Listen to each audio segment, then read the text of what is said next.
that the private sector, who believes that democracy is good for business and market, supports independent journalism. You're listening to Weekend from the BBC World Service.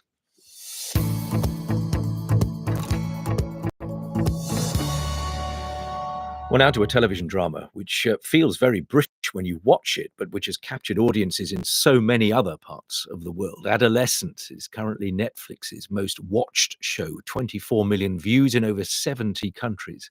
It tells the story of Jamie, a 13-year-old boy who kills a female schoolmate. That's police! What are you looking for? You're making a big mistake. He's only a kid. Dad, I haven't done anything.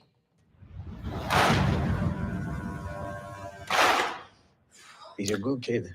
It has received much critical acclaim. It sparked furious debate as well on the toxic influences that teenagers are exposed to online. Well, I've been speaking to Jack Thorne, the drama's screenwriter. Was he surprised by its worldwide success? Yes, hugely surprised. Other countries are clearly dealing with the same sort of questions we are, and that we've reflected something is really thrilling and slightly scary and very interesting. Stephen Graham is the other part of the we. Stephen Yes. plays the father in the series, and he stipulated things, didn't he, at the start in terms of certain things he wanted to make sure happened. The first is that it be one take and that Phil Barantini direct it. And the second was that he didn't want to blame the parents. He didn't want to make this an easy show where it was about a young kid that hurt other kids because of problems at home, drama tropes that we see. This is a complicated problem. If we're building a complicated portrait, we needed to make sure we weren't walking down easy avenues. That first of those two stipulations, the idea that it should be done in one take, what do you think that adds to the storytelling? Well, I'll tell you what it does for the writing. It forces you to be partial. It forces you to be incomplete. What we can see is 4 glimpses of something. And in those glimpses, we have to build a truly compelling portrait. And I thought that was really fascinating. The other thing it did was more technical, which is I had to actually work out how we could keep this camera and this story moving. But I mean, from a viewing perspective, it makes it a very intense viewing experience. This show relies on studying faces. They are the emotional heartbeat of this story. You're inside a very raw, sort of like authentic experience that gives that feeling of authenticity that we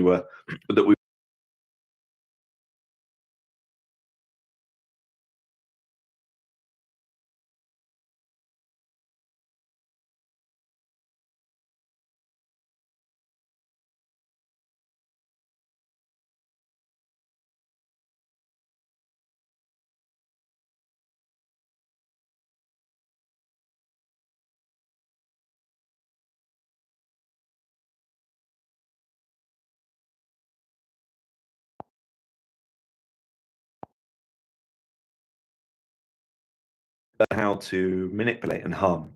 I think as a teenager, I'd have been really attracted to that logic. One of the things the drama sets out to do is not to forgive, but is to understand, because understanding is the first sort of port of call when we are seeking to challenge this behavior. And we need to challenge this behavior because girls are getting harmed and boys are being harmed too by these ideas that are proliferating, that are damaging their brains.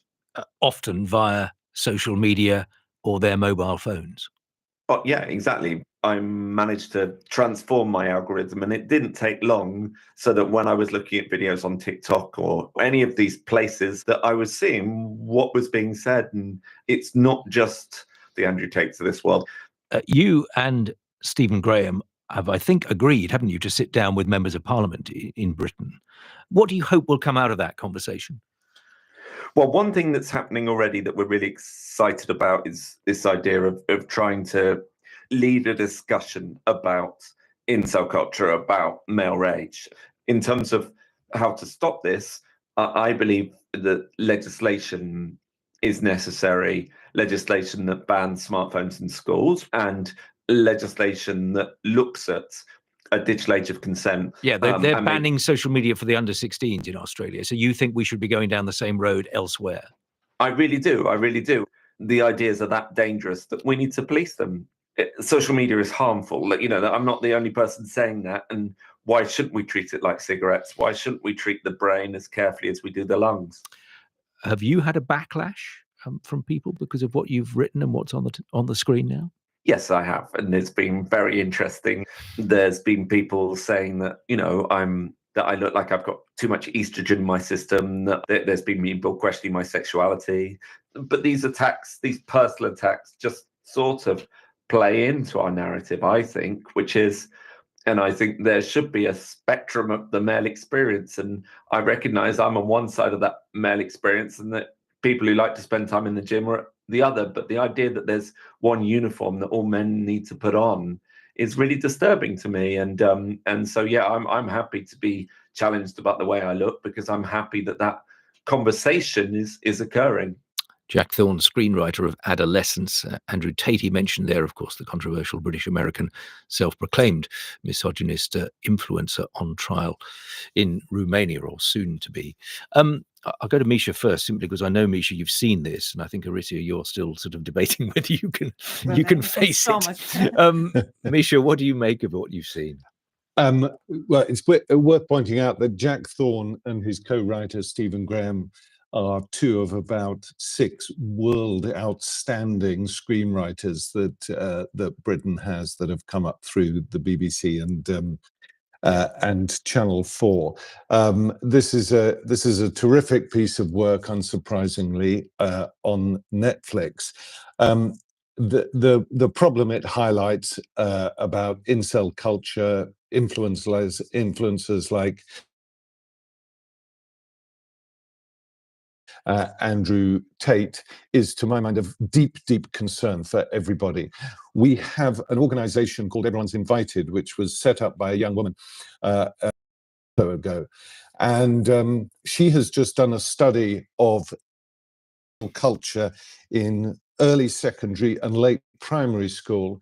And the report, which is very extensive and based on a lot of data, makes it clear that this type of behavior, and indeed things like watching pornography, starts with boys 8, 9, 10, 11 years old. And actually the problem has to be addressed not just in secondary schools, but in primary schools, because there is a real disjuncture now in male and female culture as children are growing up, and the emergence of very, very unpleasant and violent misogyny.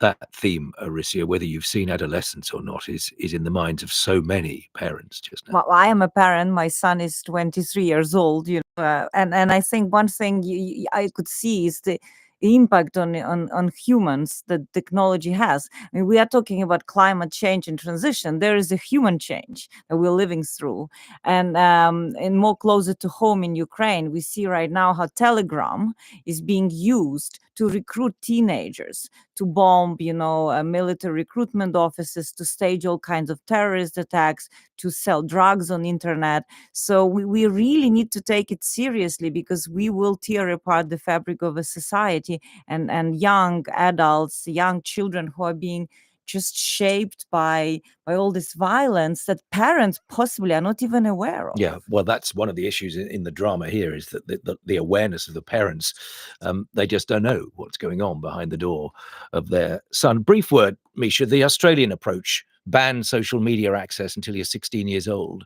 Does that fly for you or not? Yeah, look, we wouldn't let our children go out onto a journey on their own if they're 12 years old, meet people who we don't know what they are, discuss about all sorts of subjects, possibly be under threat. And I think regulation has to come in on this issue. And I suspect that the Australians are going down the correct route. Misha Glenny and Aricia Lutsevich with me throughout the programme. You're with Weekend from the BBC World Service. The latest news is coming up in a moment.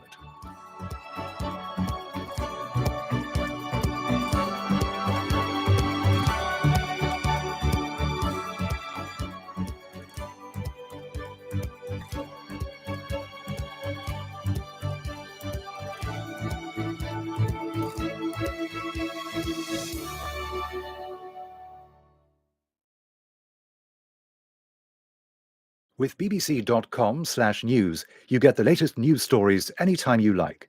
Whether you're interested in science, health, technology, or business, the bbc.com/news website can offer it all. It also gives you the opportunity to listen live to our news output or check the latest breaking news with our minute-by-minute news feed. All this content, coverage, and opportunity makes the BBC the world leader in news coverage online. bbc.com/news. This is the BBC World Service, and on our website you can explore more of our programmes, from documentaries to science. Listen and download at any time by going to bbcworldservice.com. On air, online and on smartphone, this is the BBC World Service, the world's radio station.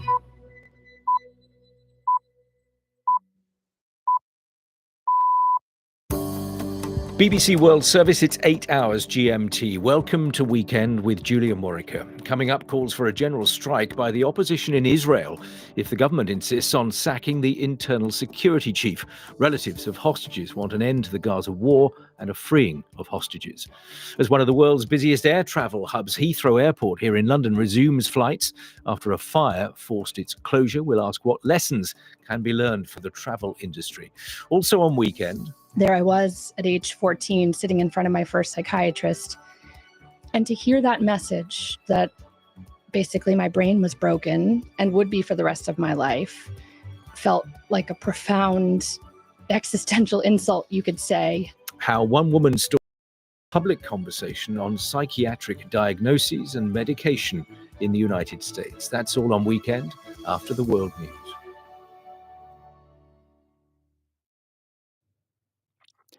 BBC News, I'm John Shea.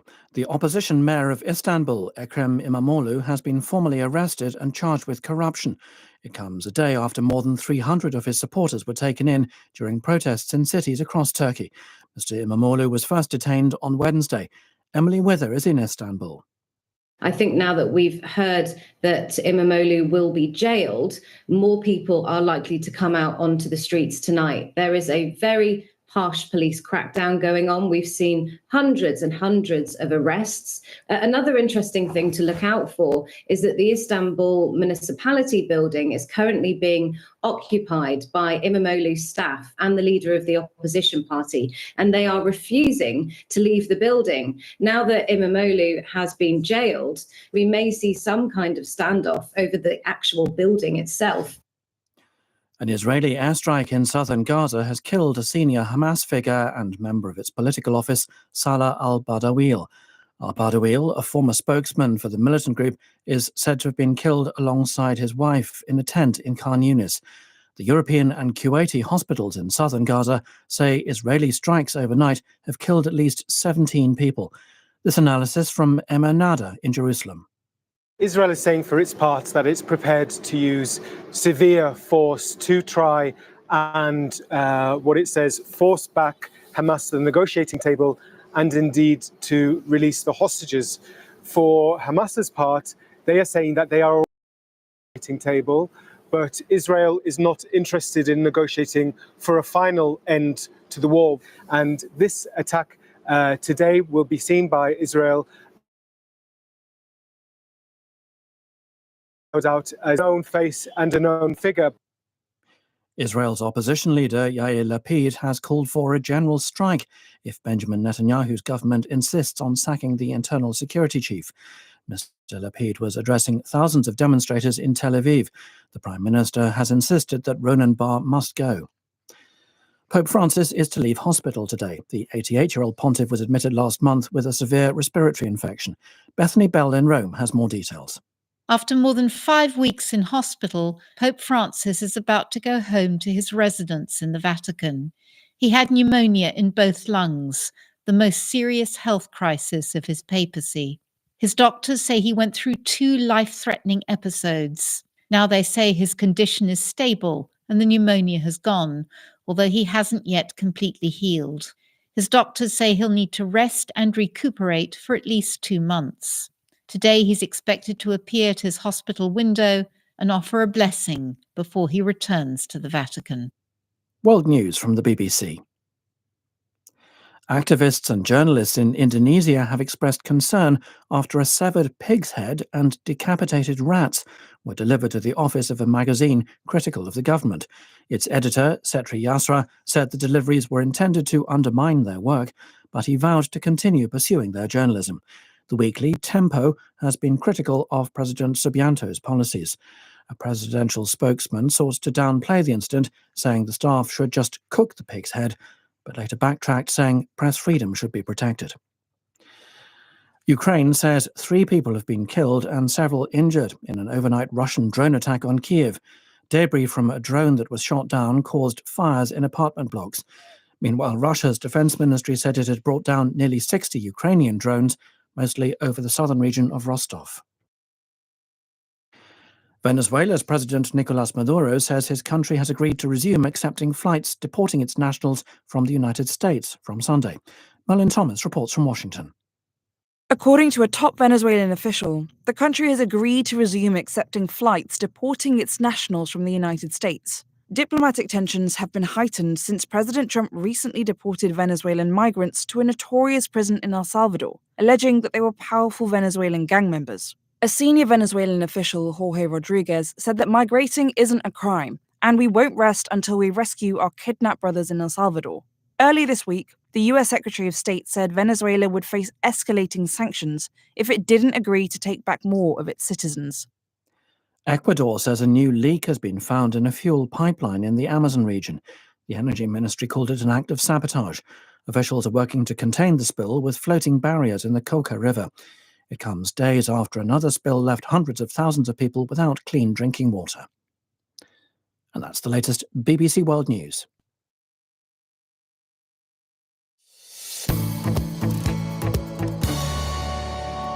It's 6 minutes past 8 GMT. Welcome to Weekend from the BBC World Service with me, Julia Morica. With me throughout the programme, Orysia Lutsevich, head of the Ukraine Forum at Chatham House.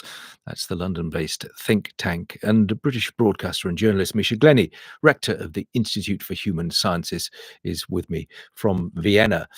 We go to Israel at the start of this hour. Thousands of Israelis demonstrated in Tel Aviv against the decision by Prime Minister Benjamin Netanyahu's government to dismiss the head of the Shin Bet domestic intelligence service and resume fighting in Gaza. Israel launched a series of airstrikes on Gaza this week, which broke the ceasefire it signed with Hamas back in January. Over 400 people were killed, according to the medical authorities in Gaza. Netanyahu said this was just the beginning and accused Hamas of rejecting proposals to free more hostages. But he is coming under increasing pressure by their relatives who accuse the government of choosing endless war over the return of their loved ones.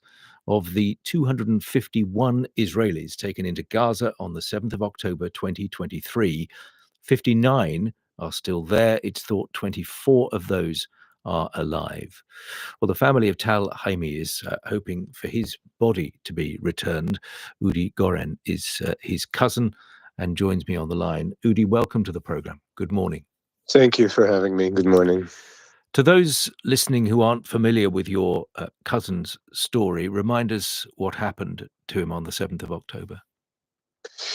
Well, very early in the morning, as the sirens blew off, then my family went into the bomb shelter in their house, as they used to do for the past 15 years. But then at some point, there was word that there were infiltrators trying to get into the kibbutz.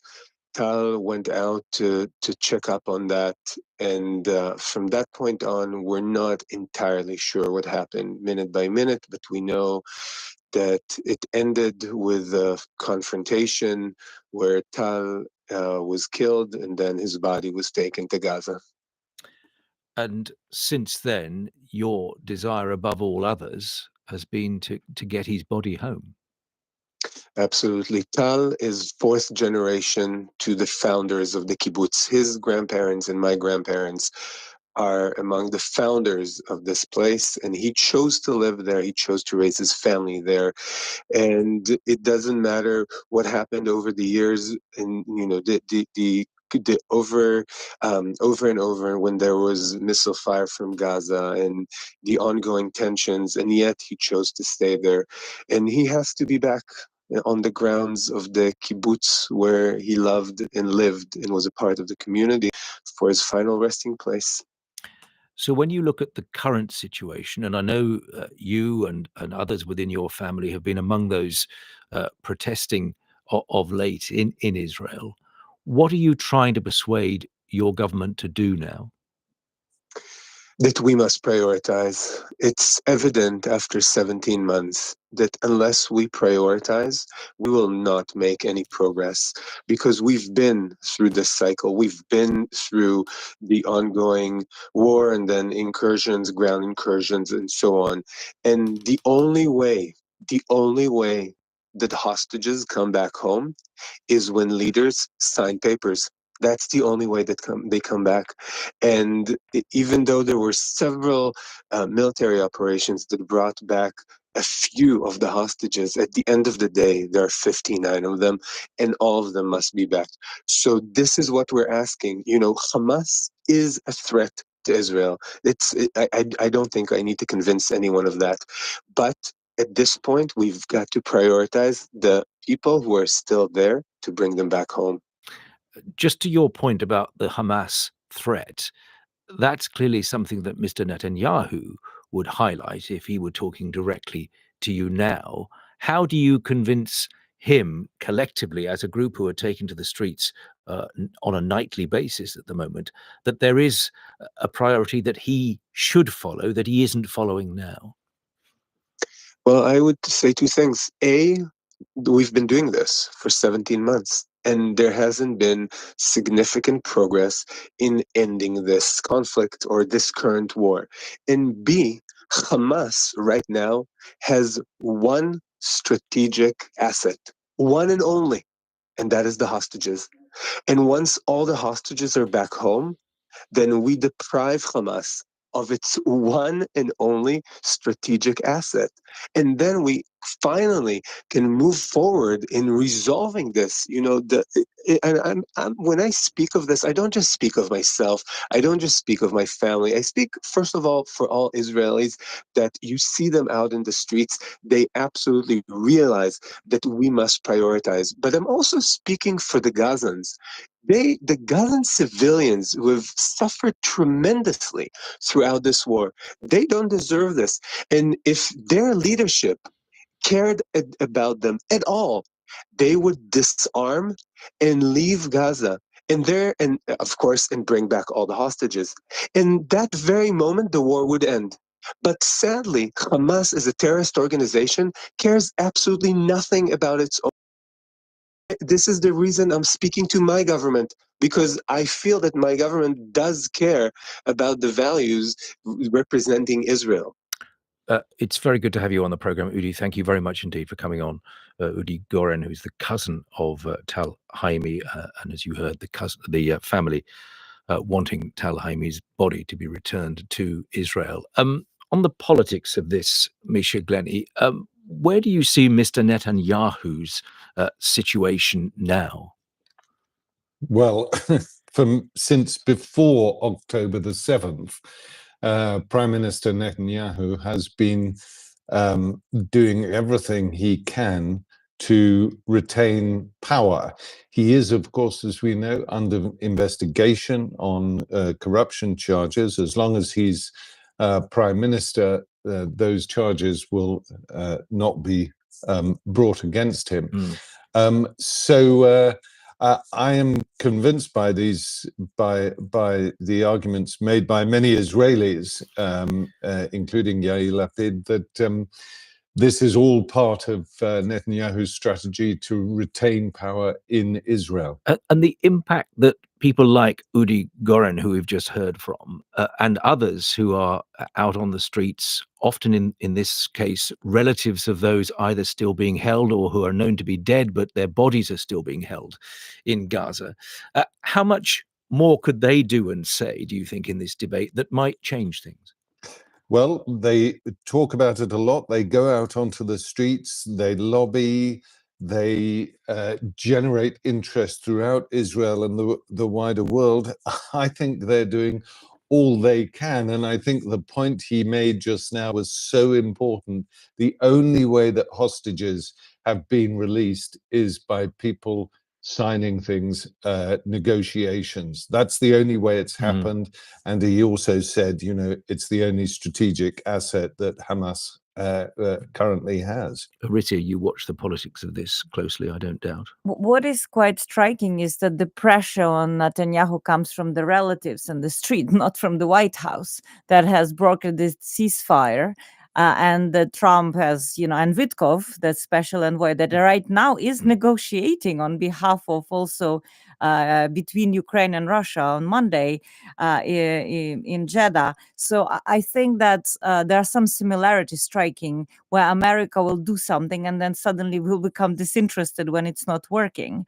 And also, like Hamas, Putin holds 20,000 Ukrainian children that he has forcefully deported, for example, from Ukraine. And why nobody in the White House is worried about them and putting pressure on Putin as a gesture of goodwill, for example, to work with Ukraine to bring those children back home.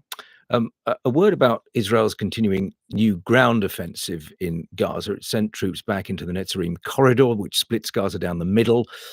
Airstrikes, of course, continuing. At least 17 Palestinians were killed this morning. It's been reported, and the Israeli army has told Gazans to evacuate part of the southern city of Rafah.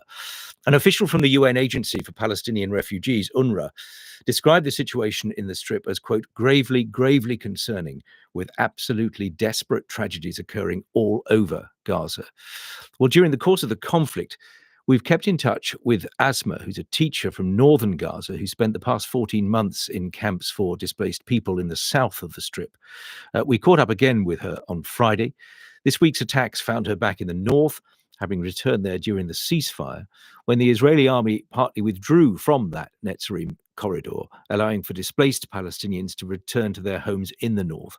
She said she's now stuck there, alone with her daughters.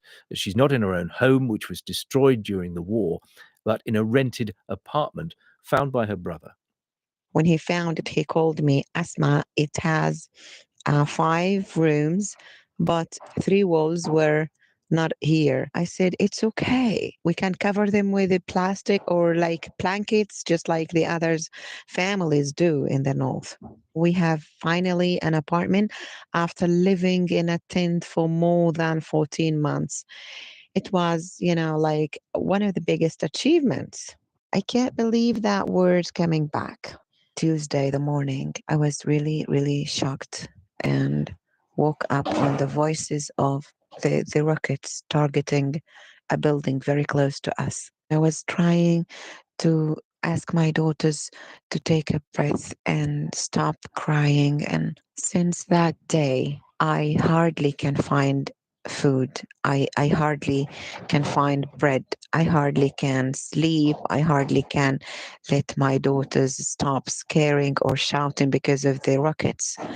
After 2 months of ceasefire, now things are coming worse and worse. It's very difficult for a mother when her daughters ask her to, like, Mommy, I'm hungry. Sometimes they ask me, but I can't take them. It's not safe. So we feel bored. We are hungry. There's nothing to keep us strong. People are like this, and I can't hold on. We are being asked to leave. People have no one to care for them. Things are worse and so rapidly. The voice of Asma from northern Gaza. You're with Weekend from the BBC World Service.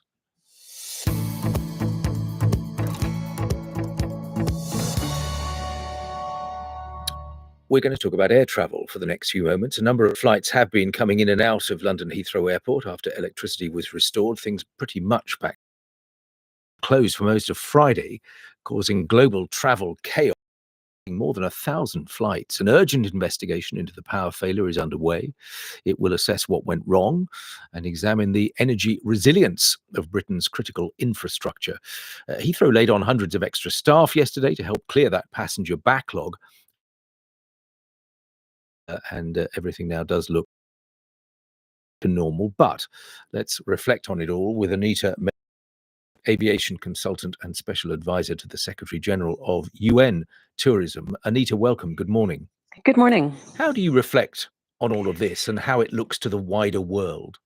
Oh goodness, it's a perfect question with which to start. If we reflect on this, 48 hours ago, we were sitting in a position where, as you said, the statistics, over 1,300 flights, over 200,000 passengers, 4,000 tons of cargo, and also over 16,000 homes were pretty much grounded and in blackness because of the power issues that we had nearby Heathrow.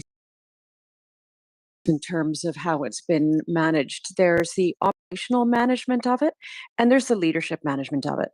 There was a runway give of effectively midnight on Friday that the flights would hope that, I beg your pardon, the airport would hopefully be reopened again.